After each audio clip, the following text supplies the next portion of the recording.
দিন যাবত ধরে যদিও তোমার গোলামি করিব, মনে হয় সঠিকভাবে তোমার গোলামি করতে পারি নাই, এই জন্য বুঝি তুমি আমাকে জাহান্নামের আগুন নিয়ে জ্বালাইবা।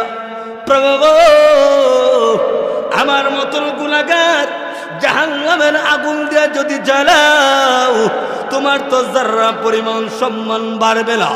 তুমি যদি মাফ করে দাও, এরপরও তো তোমার যারা পরিমাণ সম্মান কমবে না। তুমি তো এমন এক স্রষ্টা, তুমি তো এমন এক রব, তোমার লয় নাই, ক্ষয় নাই, কমতিও নাই, বাড়তিও নাই।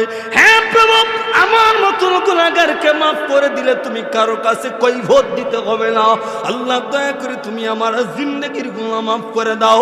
এই বলিয়া যখন চৌকের পানে চিরে চিরে দে, যখন কান্দে, আল্লাহর কুদরতি পা যখন সাজদা দিয়েছে, এমনি একটা ইলহামের আওয়াজ আসে, বাংলা রে সাজদা থেকে মাথা উঠা, আর কাঁদতে হবে না, আমি আল্লাহ তোর জিন্দেগির গুনাহ মাফ করে দিলাম।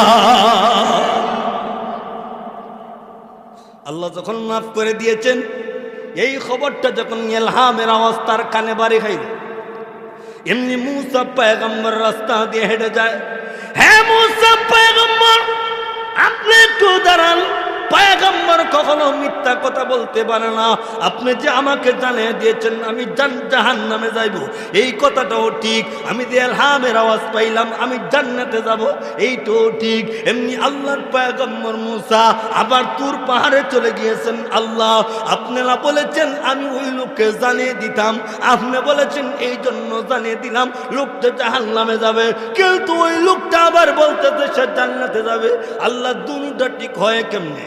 আল্লাহ ডাক দিয়ে বলে, মুসা রে, আমি আল্লাহ প্রথম বলেছিলাম লোকটা জাহান্নামে যাবে, এইটাও ঠিক। পরে যে বলেছিলাম লোকটা জান্নাতে যাবে, এইটাও ঠিক। আল্লাহ দুটা ঠিক হয় কেমনে?